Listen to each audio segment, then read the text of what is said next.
further ado, here's Clayton Patterson.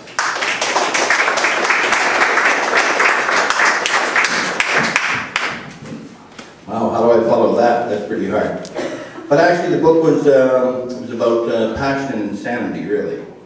But I was very fortunate and blessed with the people that I was working with. Like Elissa mentioned, Marilyn Schneider, certainly for the Grand Street and that whole area. You couldn't have captured any of that if it wasn't for Marilyn. We would have gotten very little of it.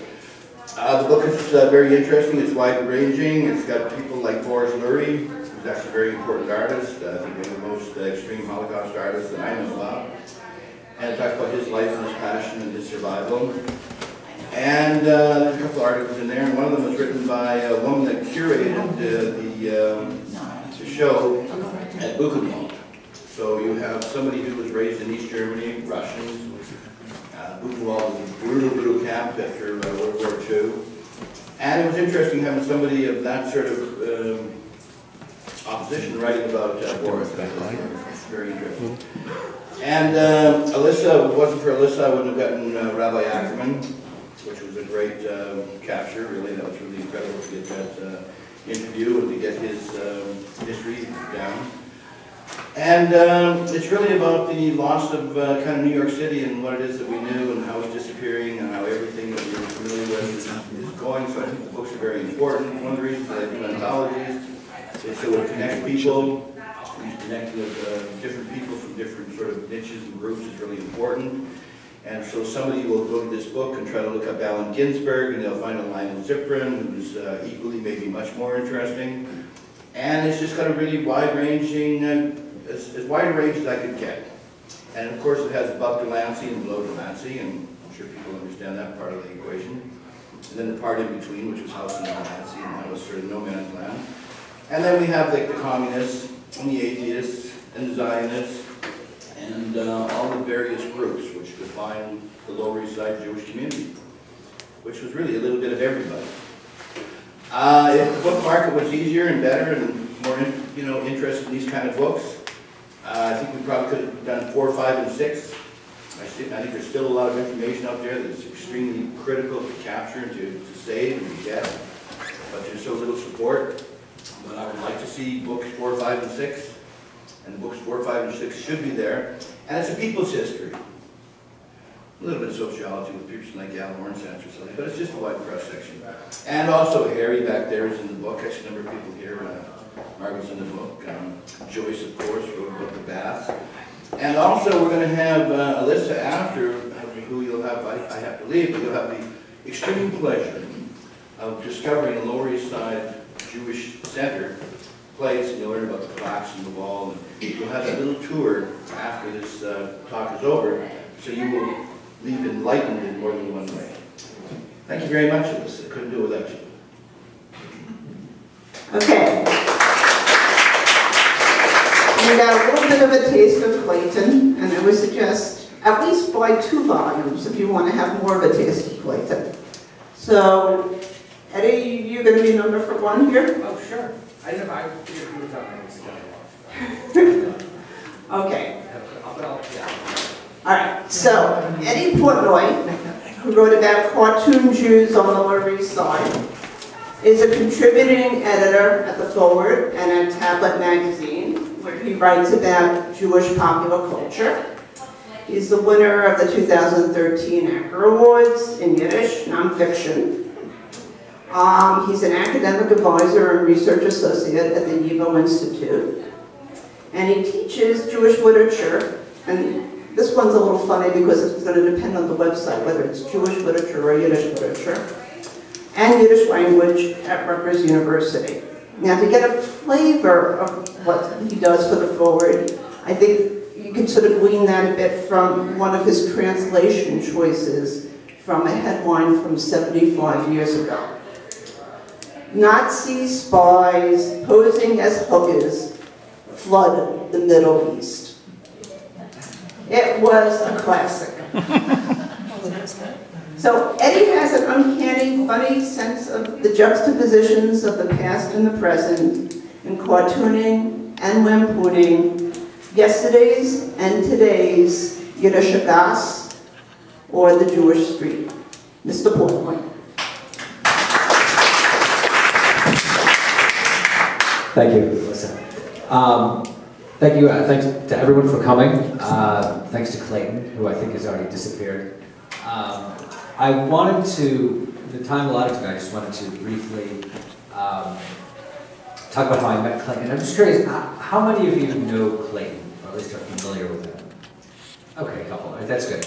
All right. So about 10 years ago, I was giving a short talk at the Center for Jewish History as part of a book publication called Jewish Popular Culture in America. And they asked all the contributors to the anthology to come up and give a brief talk about their contribution, which I did. In a way, it was a bit like this. So I came up and spoke about my contribution, and I went and sat down in the audience. After a few minutes, this sort of tall, hulking man with long hair, a long goatee, all silver teeth, dark glasses, and a hat with a skull on it, leans over toward me, hands me a card, and says, "I gotta meet with you." And I have to say, that this type of person is not the usual attendee at a Center for Jewish History event. So I took the card, and he left. So I took the card, he disappears, and I'm like, who is this, strange person? So I go home, I look at the card, it says Clayton Patterson, Outlaw Gallery on it. I don't know who it is. And I happen to speak to a friend of mine, and I tell him the same story I just told you about this, unusual looking guy who came over to me and gave me his card. And as soon as I described him, before I said who it was, he said, "Oh, that's Clayton Patterson. You should go and talk to him. You'll enjoy talking." I went and met with Clayton at the Outlaw Gallery at his house. I walked in, I saw all of the pictures in boxes on the floor that Elissa mentioned, and I was amazed by this incredible archive of the Lower East Side, his knowledge of it, his interest in it, all on the part of a guy from Alberta, Canada. It was really amazing how taken he was with this topic. And he immediately told me about this book that he wanted to write, this anthology, and if I wanted to contribute to it. And we talked about it, and I said, sure, I have these ideas. And so as a result, my academic work focuses on Jewish popular culture, and specifically Yiddish popular culture. I wrote my dissertation on cartoons of the Yiddish press. So I suggested writing about Jewish life as represented in cartoons on the Lower East Side. Now I can't show them to you today, but I'm going to read you a bit of just really the introduction to the article, which is sort of general, but it gives an idea of what the Lower East Side was like about 100 years ago, and how it was portrayed in cartoons and an image in the Yiddish press, which incidentally is the largest immigrant press in the history of the United States. It was enough at the time 100 years ago to have 4 to 5 daily newspapers in New York City, up to 1 million readers. The top, for instance, print runs of the Vorwärts, which was the largest of the papers, was about 250,000, but multiple people read each newspaper. You didn't read a newspaper and then throw it away. You gave it to your neighbor. You gave it to the person working next to you in the sweatshop. It was, one newspaper had many readers. So there was a huge, huge circulation. And the articles and the cartoons in it were seen by an enormous number of people. So this is just sort of the introduction. It's relatively general to this article about cartoons. For most Jewish immigrants, the Lower East Side of the early 20th century was a place they wanted to get the hell out of. Oh, incidentally, I just want to add that normally I write in academic journals, or I write academic works, and I just want to say how enjoyable it was not to write an academic article. Just to sort of write it how I wanted to. It was crowded, noisy, and it stunk. Densely packed with over 500,000 people to a few square miles, the streets filled with peddlers loudly hawking their goods. Thousands of gallons of horse piss coursed through its gutters every day. not to mention the thousands of pounds of manure deposited on those same streets. It wasn't fit for man nor beast. From the 1880s onward, the East Side, as it was known in Yiddish, filled up with Jews on the run from severe oppression and even more extreme poverty than the urban variant they would come to know in America. The neighborhood became a little piece of Yiddish land, where the old world mixed with the new, and Jewish culture became Americanized. Flapping in the wind like flags of the UN, sheets and underwear were the national symbols of the Lower East Side. Conversations were held through windows of adjacent buildings or yelled across busy streets. Life was lived publicly, especially in summertime, when doors and windows remained open and people slept on rooftops, fire escapes, and on stoops to escape the stifling heat. Close quarters bred close friendships. It also bred contempt.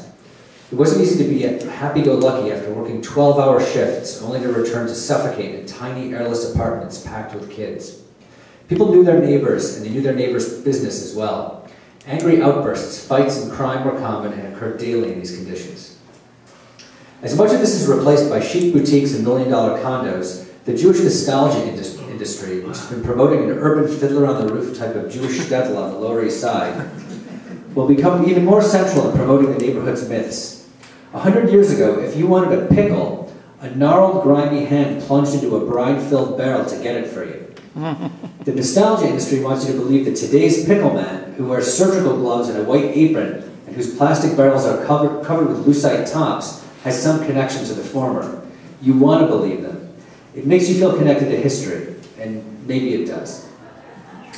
Life on today's Lower East Side is drastically different from the way it was when swarms of Jewish immigrants filled its streets. Shopping for clothing and food was done on the streets among peddlers, prostitutes, and kids playing in the gutters. Groups would gather in the dozens to hear soapbox orators howl about anarchism, socialism, and religion.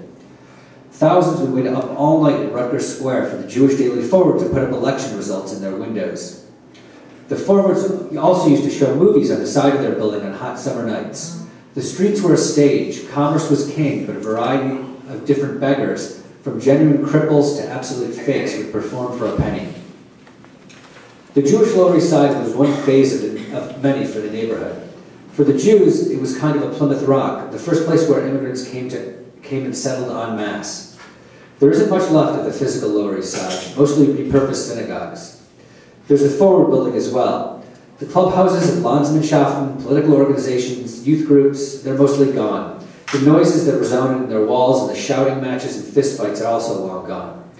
Jews don't talk anarchism and socialism much anymore, nor are there hysterical arguments over who gets what cemetery plot, or who sits near the eastern wall in the synagogue. The ever-present smells of garbage, sewage, and ash are also gone. These are just some of the bits of history that don't get conveyed via traditional texts.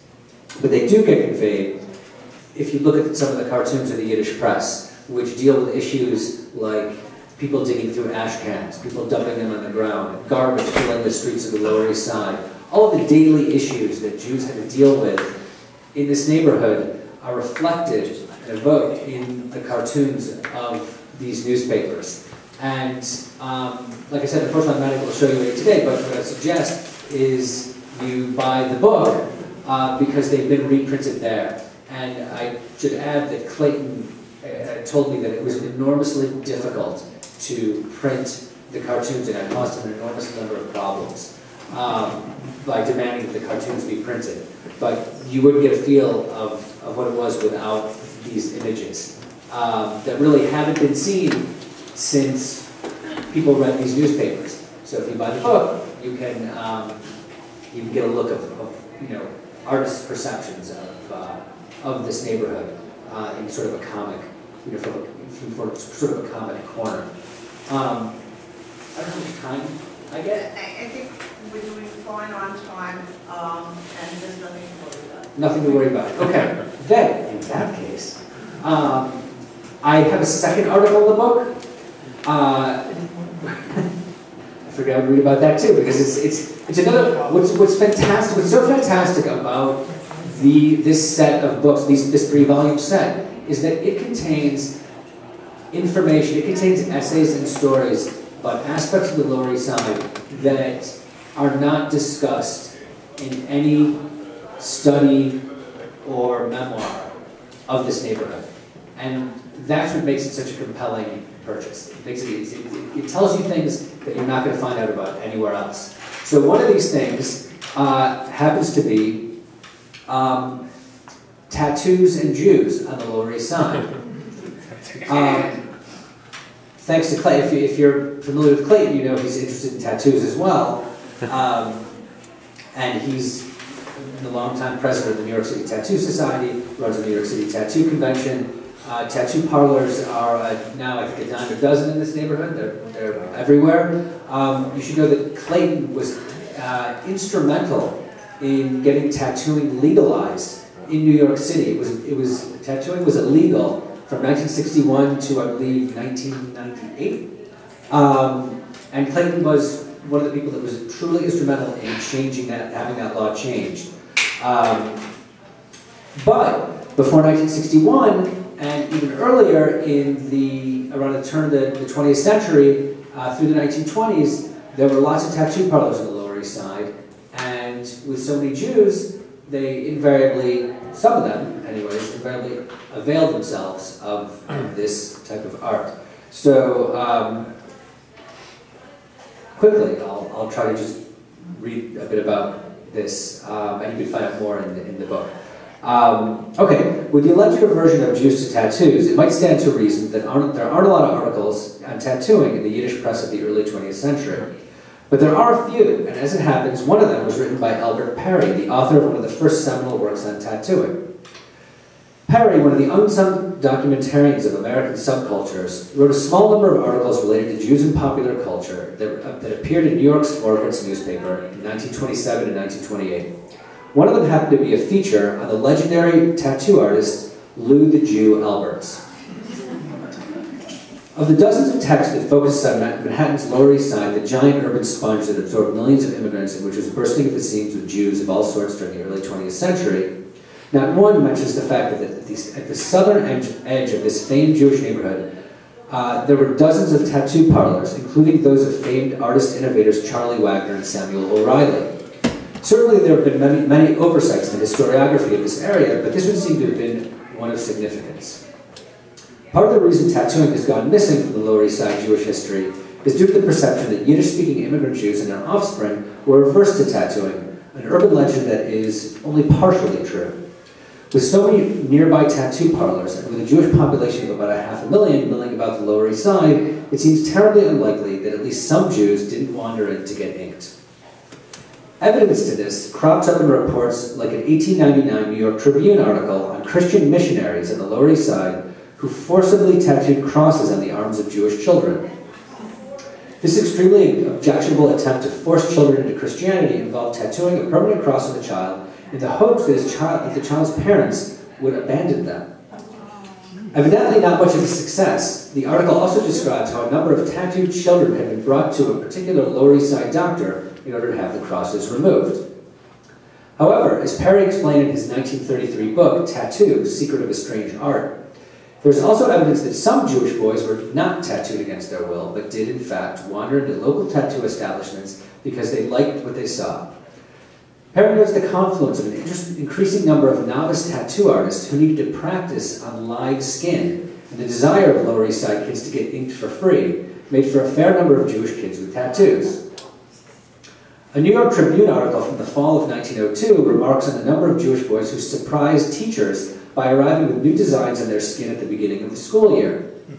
Jewish kids in the Lower East Side span the gamut, from bookish nerds to neophyte gangsters. It's the latter group that most likely availed themselves of the tattoo parlors on Chatham Square. But cultural sensitivity should not have been dismissed entirely, and when one tattooist inked a large crucifix on a Jewish boy's chest, he incurred the wrath of his parents. The Society for the Protection of Children got involved, and the aforementioned Charlie Wagner was arrested. Only after promising to keep the local kids out of his shop did the judge let him go. The flurry of tattoo activity on Chatham Square brought the practice to the attention of the press and to local parents, none of which were particularly happy with the results. Citing the Tribune article, Perry tells the story of a Jewish mother from Attorney Street who bewailed the fact that one of the neighborhood's novice tattooists inked a scene of tombstones with the words, "To the memory of a beloved mother gone to rest," on a local boy's body. The problem was that his mother was still very much alive. So, if you buy the book and if you read this article, you can hear the rest of the details on Jews and tattooing in the Lower East Side. Just one of the dozens and dozens of articles that have information that you really cannot find anywhere else but in this series, or in this volume. So, thank you. I guess if you have questions, I think we will open up for questions after all the speakers, if that's good with people. But I am going to take advantage of the moderator's microphone by adding that the first guy I ever saw with a tattoo who was Jewish was at an appetizing store on 2nd Avenue and 5th Street called Shacks. I don't know if anybody else here remembers it. Yeah, sure. Ah, I hear some shorts, okay? All right. They have to be older than me. Shacks had this guy named Max in it. And Max liked to speak Yiddish and Russian, and he came from Russia. And one day, he's rolled up his sleeves, and, you know, I mainly thought of him as a guy who basically overfed cats, who had no problem finding the herring and the lox and the rest of it at Shacks. Anyway, it's the fattest cat I ever saw. Okay, but Max would constantly be slipping them a little bit of herring and lox. And then one day he had the sleeve rolled up because it was summer, and I see this like anchor type of tattoo, and something that makes me think of sailors. So I asked him, you know, what gives? And he said to me, and I still don't know if it's true, that he was in Kronstadt, which was a very, very famous battle, sort of in the middle of the Russian Revolution, and had to do with Lenin, and it had to do with Trotsky and sailors and an uprising, and he claimed he was on one of the boats, and that's how he got that tattoo. So there was certainly at least one Jew in the Lower East Side with that tattoo that I met. It is typically seen as prohibited religiously, just to make sure people understand that this is not just a question of people arbitrarily putting crosses on little children who shouldn't know better. Your next speaker here is amazingly modest. I am going to read his bio since he provided it, and let you judge for yourselves. Tom Walker has worked with the Living Theater for 40 years, most recently appearing in Judith Malina's latest creation, No Place to Hide, at the Clemente Soto Velez Center in March. He has lived at 10th Street and 2nd Avenue for 30 years. Tom Walker.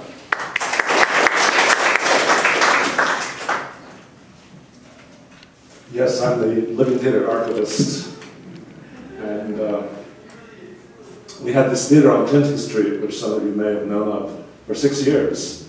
And Judith Malina spent all her money on it. I think in terms of money that she could have kept herself, if she'd wanted to, from selling pictures by Julian Beck and the Living Theater Archive to Yale and her apartment on the Upper West Side. She maybe spent about $800,000 on that 6-year run. And it was a great run. We did a lot of premieres and a lot of revivals and hosted a lot of people. And it became a real center for young and old. And she lived up above it in a terribly overpriced apartment. It was overpriced because it was connected with the business of the theater, so it was zoned as an office. No bathtub, no closets, hardly a kitchen, but had a big terrace. She was very happy there. Unfortunately, the money ran out, and she had to move to the Lillian Booth Actors Home in Englewood, New Jersey, which is an evolving story, which I think I'll get back to later. And I've lived here in the Lower East Side for 30 years, and I lived here for a little bit in the early 70s as well. I've seen a lot of changes, needless to say. And I, needless to say, met and knew Clayton. And so one day on the corner of Houston and Clinton, he says, I'm putting this book together, and you write something about the Living Theater and everything. So I did. I do what I'm asked. And later he got to Judith, and she wrote a beautiful essay, which is also in the book. And then there's a long interview of her about Jim Feast and Steve Dalashinsky, a rambling interview about many different subjects.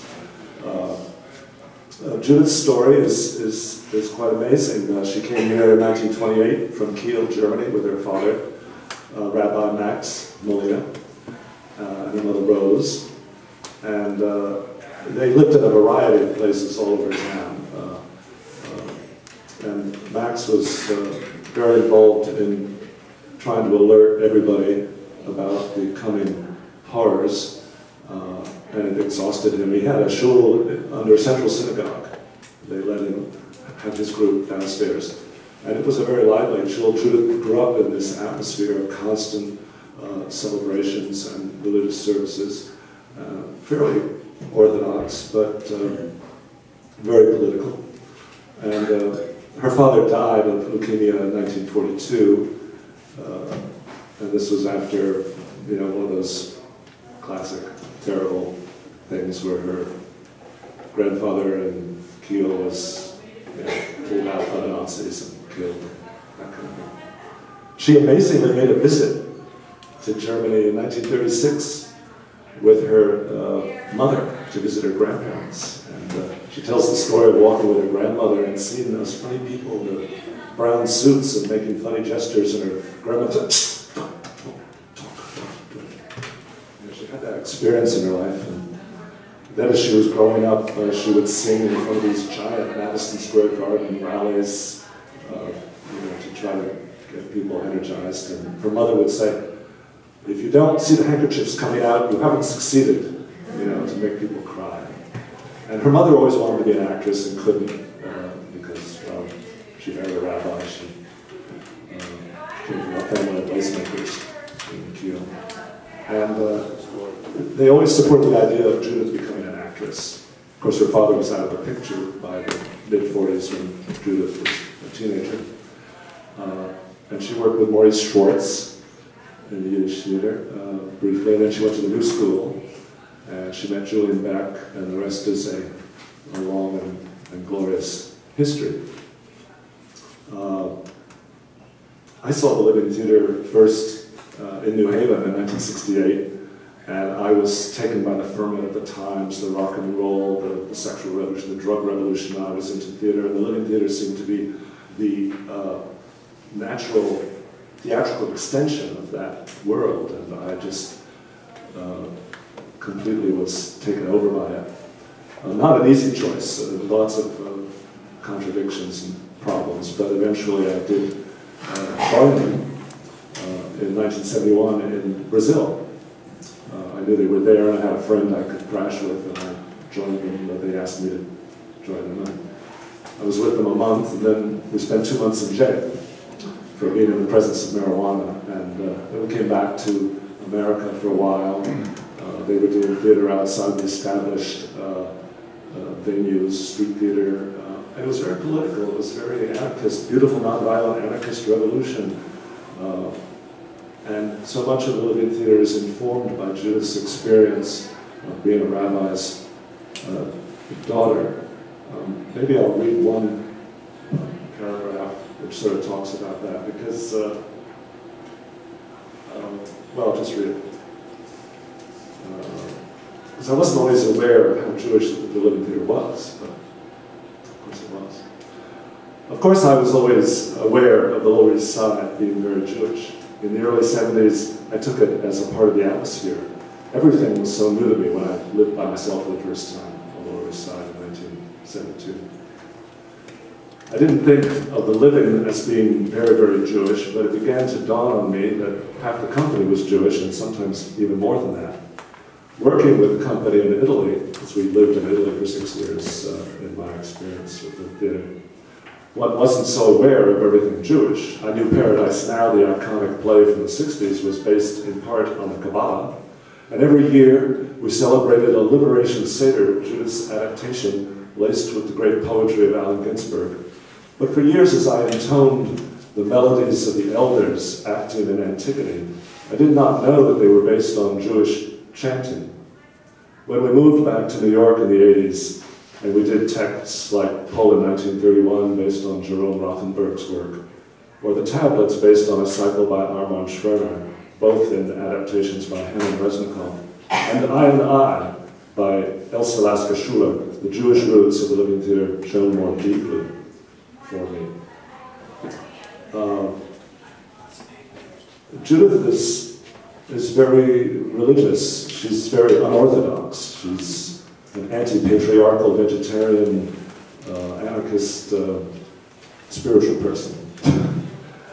And she celebrates Shabbos every Friday. She has portable little candles, which she's carried all over the world, and she can unfold them and light the candles and say the Brucha. Now, of course, at Lillian Booth, she can't have candles in her room because of the oxygen machine, so she has little electric ones, which she doesn't like so much. And I suppose I've been very influenced and experienced by all of this, because I'm not Jewish, but it's just flowed over me for so many years in so many of these plays, because they're very ritualistic, so many of them. Whether it's 7 Meditations on Political Sadomasochism, which uses a Zen outline and a Ganawa chant from Morocco, but it's very ritualistic, and Judith and Julian could just pull this stuff out of the air. Judith's ability to, her charisma, her preaching, if you will, and she's very much a preacher. This beautiful nonviolent anarchist revolution that just endless. And now all her plays are participatory. She likes to do away with the chairs. She likes to have the audience in the action. And she makes us all into kind of messianic persuaders, gentle ones of the audience. We lead them through various actions. The last one was no exception, no place to hide. The audience is led into a somewhat darkened place, and we take them one by one, the different actors, and we have them hide with us.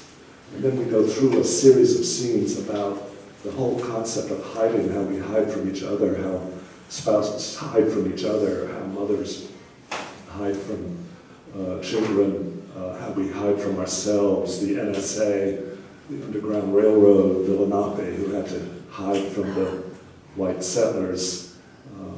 And it's a ritual. It's very, lots of music. There's always music, chanting or work with the many, many composers we worked with, whether it's the jazz artists of The Connection many years ago, or recently Steve Taylor, who worked with Allen Ginsberg so often. She did a play called Korak, and I suppose everyone knows who Korak was. I never did. But she calls him the original anarchist. He was, because when she would walk with her grandmother would say, "Don't step on the cracks," because that's where Korak and his people fell down into the earth. Korak dared to object to Moses, saying, "Why can't we all see God? Why can't we all go into the Holy of Holies and have a look?" And Moses said, "Absolutely not. You know, it's just me and Aaron and, you know, the priestly caste, and God will punish you for even thinking this." And indeed he did, and the earth opened up and Korak and all his people disappeared. Kind of a nasty story. So Judith writes this story of laying out the history in song and movement. We had the audience sitting around us for that. We let them sit. And in the end, she has Moses and Korak reunite and sing a song of unity. And one night, a woman was there, and she said to Judith, "You can't do that. That's not the story. That's not." And Judith, you know, she breaks the rules.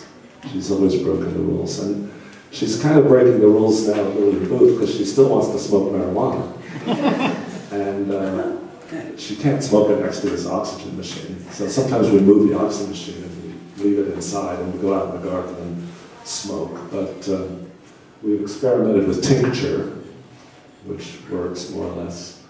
But she's kind of getting bottled up there, which is not so great for us. Now she's in the nursing home section because she had an issue, and they wanted to put her under observation and give her therapy. I think she's reacted well to it, but they only let her out for 4 hours at one moment because of the requirements of Medicare A.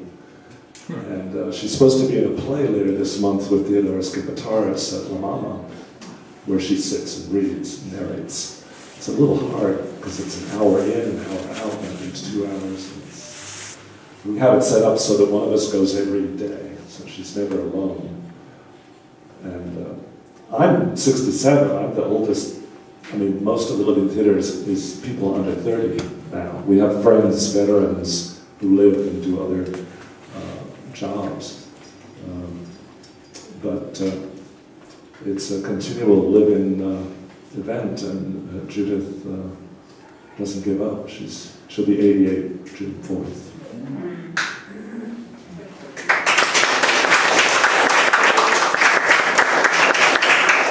I'm going to indulge and ask Tom to just read one paragraph of his choice from Judith's rambling interview to give you a better sense of Judith. Or maybe the little essay she wrote, which she talks about her mother would never let her go east of First Avenue. Let's see if I can find where it is. York Avenue is very dangerous if you're on the Upper Side. But it was taboo for me to venture east of First Avenue to enter the world they rejected, her parents. They had a kind of a racial idea about, they said they were German, and the Poles and the Russians or something else. And Judith found after her father's death that they were Polish. Except, we couldn't go east of First Avenue, except when it came for the weekly shopping in preparation for Shabbos, our ritual celebration of the Sabbath with its blessings, songs, candlelighting, and special foods like the braided challah. Every Friday morning, my mother unfolded 2 reused paper shopping bags, and we boarded a bus for Orchard Street and environs. There we walked up and down, searching out the best bargains among the push carts. We would buy the fish for making gefilte fish, fresh killed, a horror for me. Rivington Street still is a magical name for me, sullied by my memories of chicken slaughtering and the smell of blood on the pavement. I took it all in, somehow with a peculiar gusto, though I swore to myself from that early age, I was 8 or 10, that as soon as I was free of my mother's kitchen, I would break free of the cycle of carnivorous heartlessness. And yet it was clear to me that these were my people, these butchers and vendors, these children in clothes different from ours, these women with shopping bags were my real people, and the pretensions of the German refugees that made up my father's congregation were tragic masks. I had no doubt that I was part of Rivington and Orchard and Essex.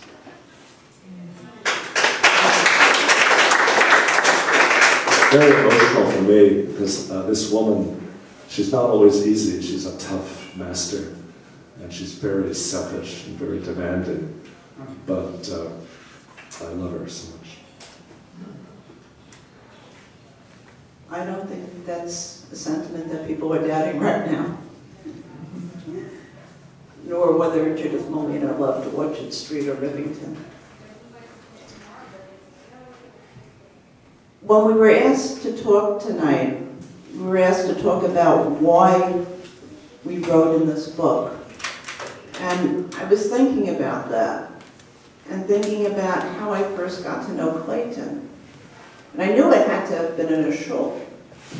So, you know, which is not an obvious, but yes, I knew it was that. So the question was, which shul? Since I went to a number instead of Clayton. Though I went to Dobbin and Clayton went to Document. So I'm pretty sure it was what we call the Stanton Street Shul now, which was then Congregatia Anshe Brajam. The other option is that it was the East Street Shul between B and C, which was Anshe Zabachos Vizozhmir, equally serendipitous if you don't speak Yiddish or Polish. And that one sort of became a squatter shul eventually, which with Clayton basically leading the squatter faction. However, I'm pretty sure it really was Anshe Brajam, and the first time that I met Clayton was watching him talk to an elderly Hasidic rabbi called Rabbi Singer. And the conversation I thought was very remarkable. It was in the early 80s. And the reason I thought it was remarkable was because Rabbi Singer didn't really speak English. And clearly Clayton wasn't speaking Yiddish. So Rabbi Singer sort of mumbled in any language. It's possible he knew a Slavic language, certainly, but in Yiddish, he just mumbled. And it was sort of like stream of the consciousness mumbling, which meant that occasional words in English sort of just got thrown through in the discourse. And Clayton was sitting there having the conversation with Rabbi Singer, which I found to be quite remarkable, and it was sort of like mixing gefilte fish with mysticism. And sort of, I would say in uneven doses, because Rabbi Singer was concerned, did he eat? Did he have a wife? Did he know Tommy the cop? Whatever else was on Rabbi Singer's mind at that moment. Clayton's mind was basically, could he take photos? And was there sort of like a direct connection, and how did Rabbi Singer think about God or the universe? And Rabbi Singer would answer something about the refrigerator. So it was sort of an interesting conversation. But after a while, I kept on running, across Clayton wherever I was in Shul's. And I got the idea that this guy really needed access to Shul's because it was a real problem in terms of the Lower East Side if you were interested in something that both Clayton and I were interested in, which I call living community. In other words, there are Jews in the Lower East Side. So, and they're not all dead, and it's not everything's a eulogy. So it's a funny thought, but Clayton got it. And he got it when 99% of the historians out there didn't get it, who really specialized in this stuff. Problem is, the Lower East Side in 1910 was this place, that had 500,000 Jews, as Eddy said, and it becomes sort of a high watermark in which, everything pales in comparison. But that's a funny way to live your life. You also have to live your life in the present. And Clayton got that the present was really interesting here on the Lower East Side, including a Jewish present. So at some point, in which he's in Stanton Street at 6 a.m. with some of the toughest alpacacas in the Lower East Side. I have to say, the president of Stanton Street at that point was a guy named Benny Sauerhaft. And Benny didn't take any prisoners. He had gotten out of Poland in '39. And Benny's idea of the way you rode in the Lower East Side was a 1964 car with a chain on the hood. Because people used to take batteries out, or they siphon off gas. Nobody was going to do that to Benny's car. Also, Benny managed to get Tommy the cop, and then after another guy from the 7th precinct to give him one of those signs saying clergy. George, right. So once he got that, he just parked on the sidewalk. So that solved that problem. So 6 a.m. you get this vehicle, the Benny, it was called the Benny, issued by people who spoke English. And Benny would basically cruise a variety of buildings in the Lower East Side and pick up a bunch of older guys who were somewhat deaf, but they weren't blind. They could understand that the way Benny was driving was dangerous. And this would be a topic of conversation they would like to have with anybody younger who they thought might have any influence on Benny. But Benny got them to show for the 6 a.m. minion, and Clayton would show up sometimes to photograph or to do anything else. But the real problem is most of Jewish life, in some sense, in the Lower East Side and any place else that has an Orthodox community, is lived on Shabbos and Yom Tov, which meant that Clayton really couldn't take photographs. There are places in which Jewish community is comfortable with having people who are not Jewish take pictures of Orthodox life, even on holidays. This is not one of those communities.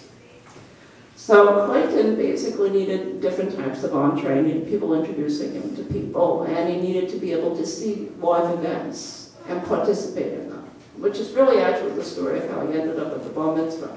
So he's a friend of Al Lawrence's. He's sort of a friend, it'd be harder to describe than saying that, of Ralph Feldman, a crotchety old fireman who was on A Street and saved the A Street Shul from burning down twice when the kids broke in and decided to take off the pipes and then set the shul on fire. He led the squad of Pratton and a lawsuit for 10 years there. But he also showed up at my kid's bar mitzvah because that was one of the live events, and it was a Sunday, and the bar mitzvah actually happened on a Saturday, correctly, in an Orthodox synagogue, but we had a sort of a Sunday brunch at the Lawrence Center, so Clayton showed up for that and for the herring. In terms of the book, or the books really, I wrote 3 essays. The first was on the Mosaic Shul, which was a place I got into a lot of trouble for introducing Clayton into that rabbi's life, because there were people who definitely did not see Clayton as a good religious influence. Unsurprisingly. The second place really was Stanton Street, and just to make the point that there still is Jewish community here, I'm just showing you a Lag Bomer flyer. Lag Bomer is this arbitrary date. It's the 33rd day of the Omer, of counting the Omer, and Lag Bomer basically means day 33 has arrived and you're allowed to eat. The usual Jewish idea of how to celebrate a holiday, and it's for kids mainly, but it will be at the Stanton Street Shul between 11 and 1, and if anybody wants to show up, we'll be doing tours as well. Next Sunday. This Sunday, May 18th.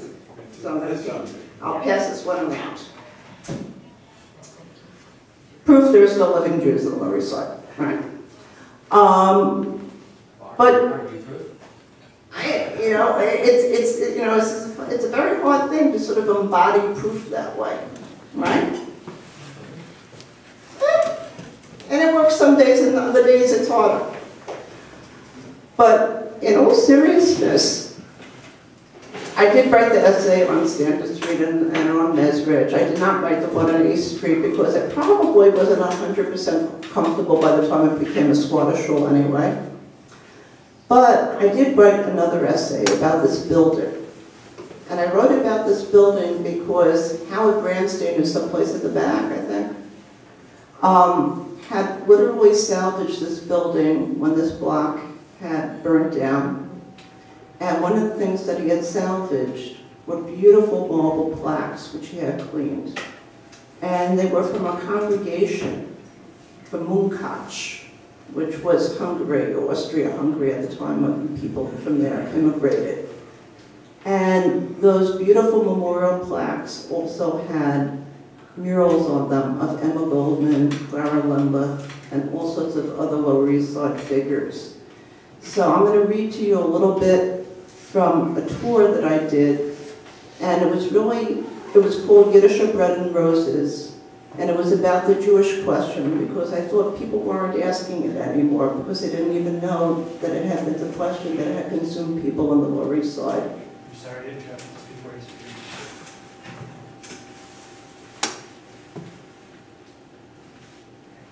speak. Okay, so with the Yiddish of Bread and Roses and the Jewish question, the question basically was what Eddy was referring to.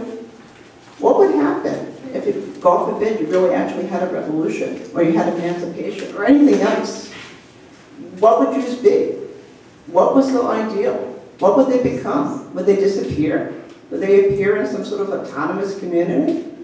It just wasn't obvious. And a lot of that played out in the labor movement in the neighborhood.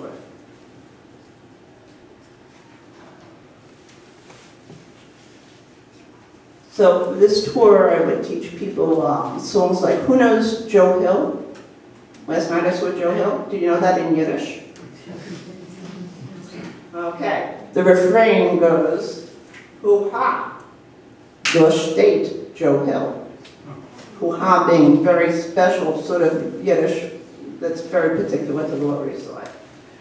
And his name is Yesela in Yiddish also.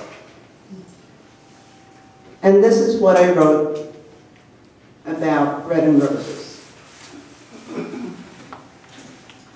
It's impossible to separate out labor history from the general history of Yiddish culture, literature, and immigration. Over 750,000 Yiddish-speaking immigrants poured into the Lower East Side between 1870 and World War I as part of a larger migration of over 2 million Jews from Eastern Europe. To explain why Yiddish-speaking Lower East Side Jews should be the organizing focus of radicals and labor leaders, we can paraphrase Willie Sutton by saying, that's where the workers were. Who here remembers Willie Sutton? Okay, what was his famous line? That's where the money is. That's where the money is, that's why you rob a bank. This is where the workers were. So what did people have to learn to organize those workers? What language?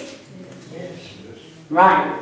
You know, they had to learn about WEVD, the station that speaks your language. They had to learn Yiddish if they knew Russian and German, and that included Ms. Goldman, who actually was trilingual in all three, but it also included people from all sorts of political tendencies. In a gesture straight out of Yiddish theater, the famous anarchist and feminist Emma Goldman wrote in her autobiography, quote, "At the age of 8, I used to dream of becoming a Judith, envisioned myself in the act of cutting off Holofernes' head to avenge the wrongs of my people. But since I have become aware that social injustice is not confined to my own race, I had decided that there were too many heads for one Judith to cut off." So Emma Goldman lived in this neighborhood, edited Mother Earth, ran a number of anarchist communes, Jewish and non, right? And got kicked out of this neighborhood. Do people know how she got kicked out of here? I mean, it takes something to get kicked out of the Lower East Side, understand? It wasn't that, you know, sort of like a club that you had to spend money to get into. So how did Emma Goldman get kicked out of the Lower East Side? Ah, okay. Mitchell Palmer and J. Edgar Hoover, your favorite candidates in American history if you need villains, okay? So the Palmer raids, they throw out all these people they consider radicals and war against World War I. She was certainly a radical. And they throw them into the laps of Mother Russia, right? So now you have Emma Goldman in Russia, where Lenin does not want her. And she's with Alexander Berkman.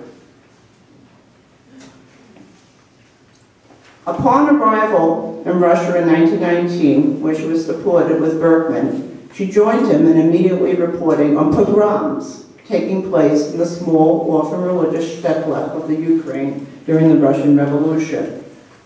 Her accounts of these pogroms were vindicated when Samuel Schwarzbard, the Jewish anarchist and French legionnaire, was later acquitted by a French jury in Paris for assassinating the person who had organized those pogroms, Simon Petlurier, a hetman responsible for the death of 60,000 Jews. And that trial was a very famous trial in its day, and Emma Goldman, in effect, was the hand behind the trial in some ways. The best neighborhood memorial to Emma Goldman is to be found in the former Ahavat Yesharin Sharei Torah synagogue, and that's where we sit today. The traditional marble plaques have separate areas listed for men and women's names, with spellings from 3 languages, Yiddish, Hebrew, and English. The recently restored plaques form the basis for murals from which pictures of neighborhood organizers such as Goldman and Limber spring to life. The muralists who memorialized Emma Goldman on a 1961 synagogue plaque donated in Stella Roth's memory have also rescued from oblivion the name of that unremembered, presumably religious woman. The twinning seems particularly fitting in a neighborhood where recorded memory and recycled memory and its associations have become a type of currency, a part of the Lower East Side's evolution into the Naya Al-Tahim, the new old country. Thank you.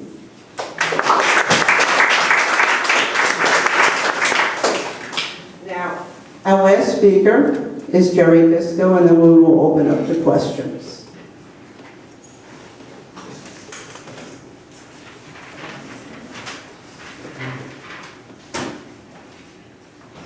Hello. And bio? Yes.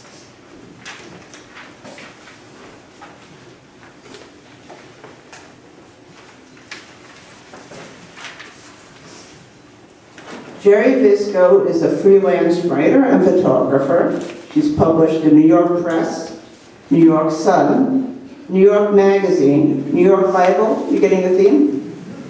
Gay City News, Spread Magazine, Beyond Race, The Villager, Our Town, West Side Spirit, Chelsea Clinton News, Columbia Review, the Dobia Anthology, and has a number of forthcoming articles. She wrote about Dr. Dave Orris on the Lower East Side, a story in some ways that is reminiscent of Judith Loneliness.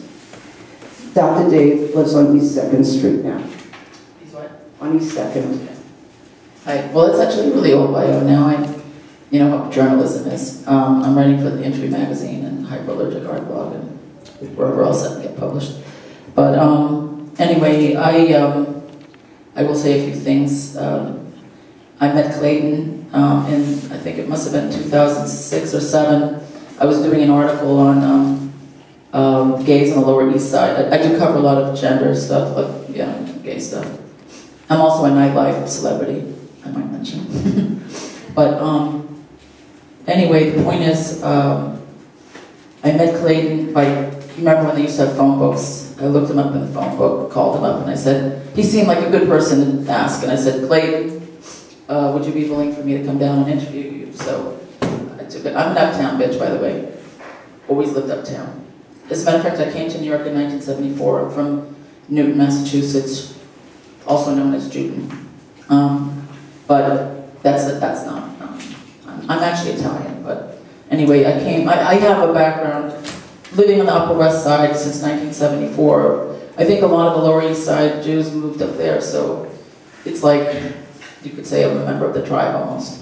Anyway, New York City, especially Upper West Side, was very Jewish, and so I did come down, of course, the Lower East Side a bit back in the 70s and 80s, but I wasn't a drug taker, so I was like, okay, I had friends living here, but it wasn't like now where I'm here all the time. Like every nightlife thing is down here. It's just, I would go to more West Village and, Soho and Midtown. Midtown was a thing then. But anyway, Clayton very kindly asked me if I could come down to his house, which was the Outlaw Museum. And he's a forbidding, formidable creature, but fabulous. I mean, very knowledgeable and very generous. But of course, during the course of the interview, I think he felt like, she's not from the Lower East Side, she's an uptown girl. So he was kind of giving me a bit of toot, which I think back in, maybe back in, even like 10 years ago, people were sort of like, there's a Lower East Side kind of mentality and aesthetic, but when I'd say, okay, Clayton, I actually came to New York in 74, he backed down.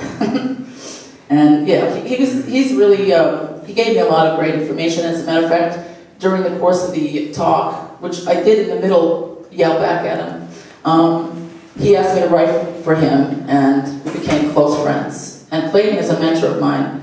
I did photography back before I met him a bit, but his documentation with photography inspired me. His going out on the streets and his Pyramid Club work, which now I'm doing in the new nightlife, which is spread all over, but a lot of it is on the Lower East Side still. In fact, I'm hosting a party at the Pyramid Club on May 30th, in case anybody's around.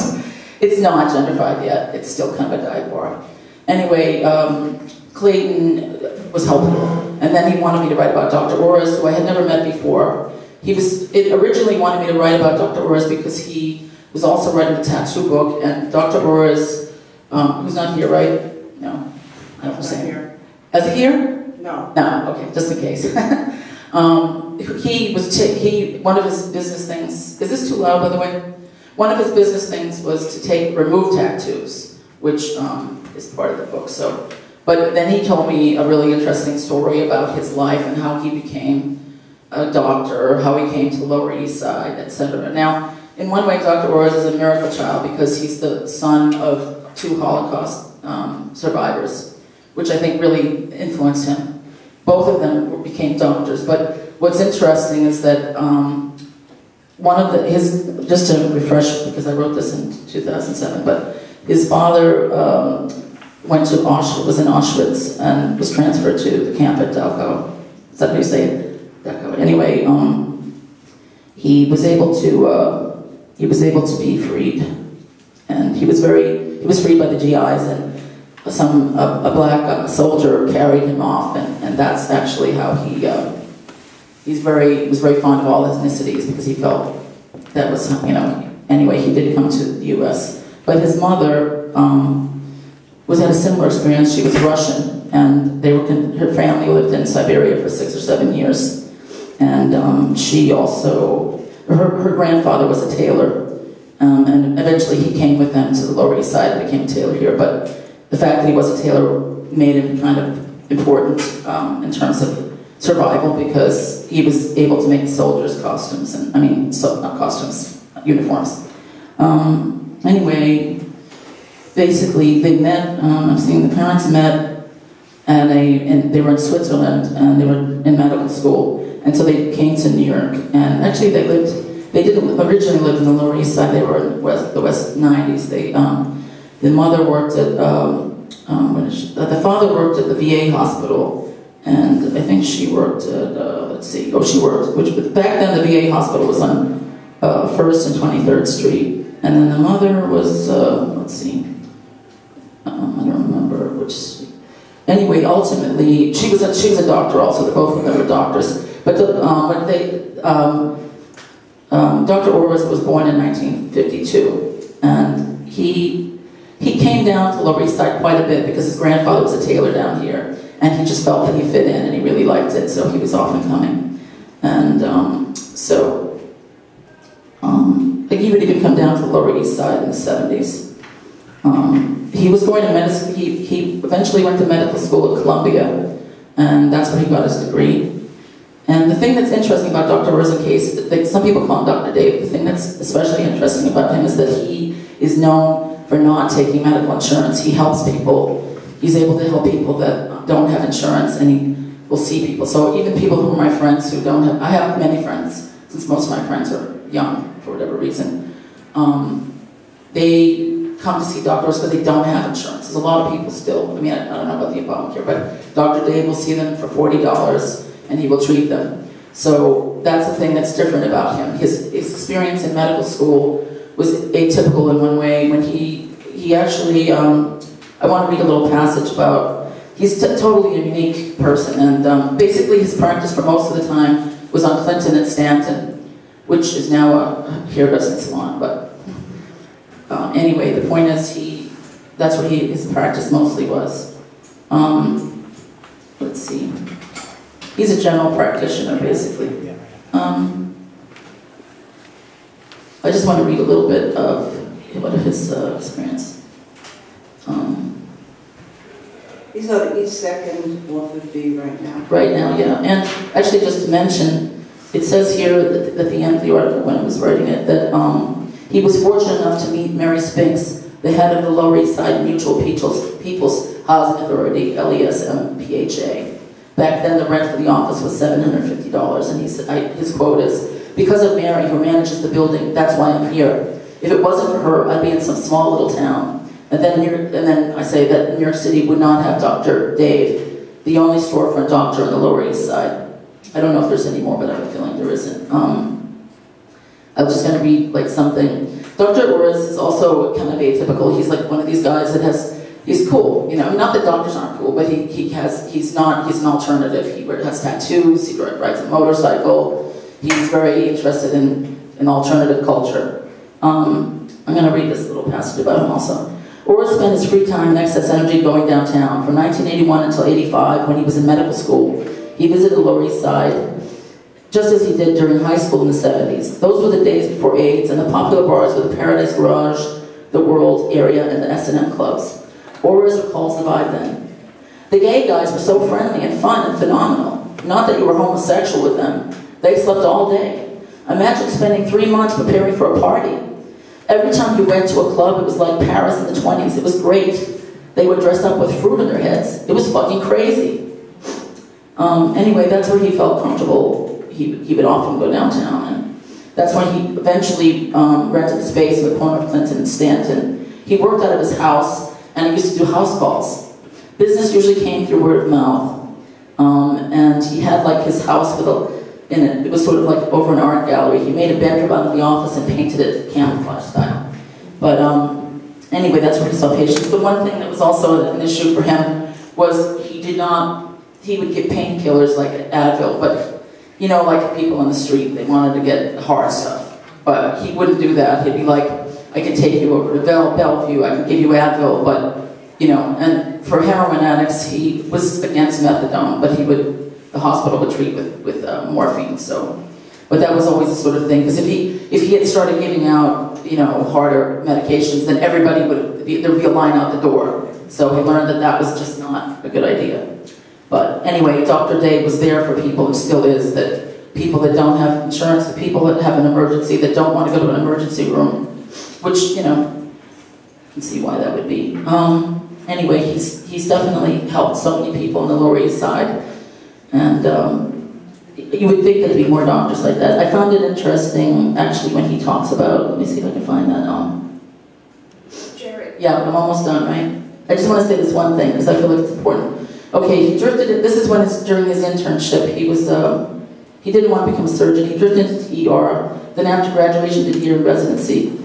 Okay, I'm going to skip through. It says, it makes your life easier for insurance and payments, he said, but he was licensed to practice medicine in Manhattan. He began taking patients when they were sick in the emergency room, but were unimpressed with the service around him, and they were sick in the emergency room. He became a guerrilla doctor. I worked in ERs, and I found myself helping patients in the waiting room. I was sitting in the ER with nothing to do. There's 15 people out there with broken wrists, fevers, and I could fix them in minutes. I used to go out there with Post-its writing, X-ray his right arm, culture his throat, to a chest X-ray on him. They hated me. The other doctors got really angry, or as we call. So anyway, I would hope that there'd be more doctors like Dr. Dave, because he bucked tradition, but he was helpful. And also, just coming from the background, a Holocaust survivor, he was very immersed in the world down here. Okay, thanks. I'm going to open up for questions right now. Eddie, right? Tom, Gerri, if you want to stay up here. Questions from the audience, because you've been a great audience, and it's been a long evening of discussion, and there are 3 big books, so go for it. Lady in the back, and then Joyce. I know you were talking about, in your article about tattoos and Jews. You know, one thing that wasn't mentioned at all, this was also a neighborhood that was filled with merchant marines. So there were sailors from all over the world of every ethnicity, and they had a lot to do with the tattoo parlors and the bars, the dive bars, and other things on the Lower East Side. So, I mean, I don't think you can mention one without mentioning the other, because they're very married together. Sure. That's all I wanted to say. Thank you. It was a working port. What more could you say? Right. Joyce. For Eddie, where are the archives of the Forbits? Are they at YIVO? The archives of okay. This is a strange story. The archives of the Forverts mostly are in a garbage dump somewhere. The Forverts offices moved from the building on East Broadway in, I believe, 1974. They moved to 33rd Street. Well, there were a number of dumpsters outside the building, and they were dumping everything. Their files, Yiddish typewriters, all kinds of things that would be incredibly, incredibly valuable to historians. But this was a working newspaper, and they were working journalists, and they weren't so interested in this material.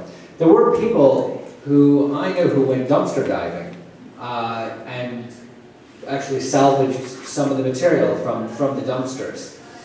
Today, the Forverts is now on Maiden Lane, and they do have a small archive of photographs and documents and things like that that did manage to survive.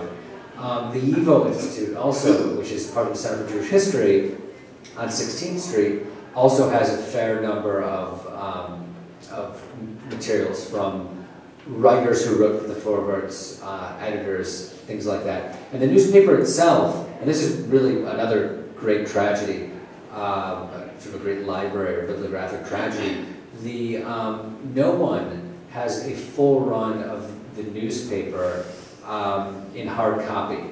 The newspaper was microfilmed in the 1950s by New York Public Library. And after they finished microfilming the full run of the newspaper, this is from 1897, and it's still going today, so it's an enormous number of microfilm reels. And to house the bound copies also required an enormous amount of space. But when after New York Public Library finished microfilming it, they said, "Oh, we have the microfilm. We don't need the hard copy anymore." So they threw it away. There are libraries that do have, you know, bound volumes of the hard copy here and there, but there's no complete full run. Now, I use this microfilm a lot, and while most of it is legible, every once in a while you come across a page of the microfilm that's completely blurry, or multiple pages that are completely blurry, or you'll be scrolling along and you'll find a page with a hand in the middle of it. It's very common. And this is the, you know, the microfilm is the copy of record. So as a historian, for me, it's a personal tragedy, but that's really the reality of it. In the back.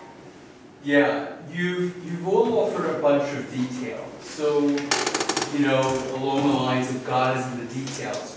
But if you were stepping back to get a big picture of what the area has been, what it is, what it might be, what would you say? I think you get 4 answers in 3 books. Meaning, I will do a go-around and I'll start with myself and say, I don't want to give the Lower East Side a proper burial.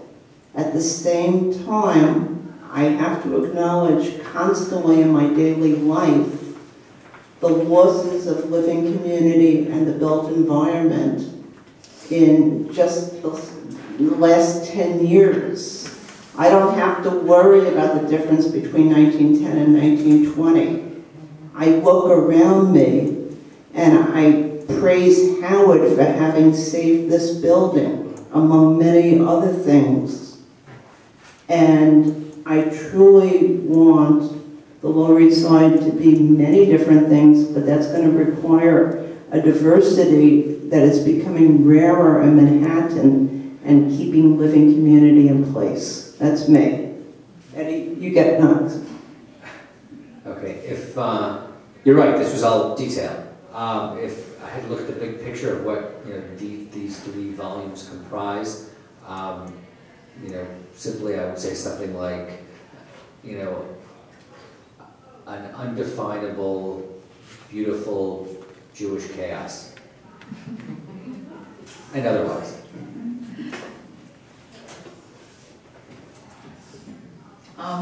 Well, I mean, just buy the book and you'll see. Say that. But because the book has detail, a lot of detail that you will not get anywhere else. But also, even these stories that we told each of us are basically sort of metaphoric for the whole picture, because in every case there was a struggle about living here and whether some of these people were able to stay or not. I mean, Dr. Day is still here, but I feel that it's, as she was saying, that a lot of people have left. I mean, even beyond Jews, I mean, Italians, Chinese, a lot of the ethnic cultures have disappeared, which in one way is sad, but they've dispersed. So I think the book is very valuable in giving, so, I mean, there's so many different areas, whether it's medicine, the arts, you know, shopkeepers, whatever, there's so many things. So, get the book. I suppose in some ways I'm in the Lower East Side because of the Living Theatre, because I came here to find the Living Theatre and to work with the Living Theatre. So I had some friends in the early 70s who had a little gay affinity group, and it was one of them I met in 1983, 10 years later almost, who happened to have an apartment that was available I could sublet. And he came back and took the apartment over, and I found an apartment down the hallway. And that was almost 30 years ago, and I'm still there. It's almost like I've been subsumed by the Lower East Side. It's a 6-floor walk-up, you know, smaller than some of the apartments in the tenement museum. Bathtub in the kitchen. It's cheap, though. And I don't know if I'm going to be able to live there in 10 years. And, you know, the old age homes, the Bialystok closed, didn't it? Yes. And so, and the Cabrini. Cabrini is closed, yes. Closed.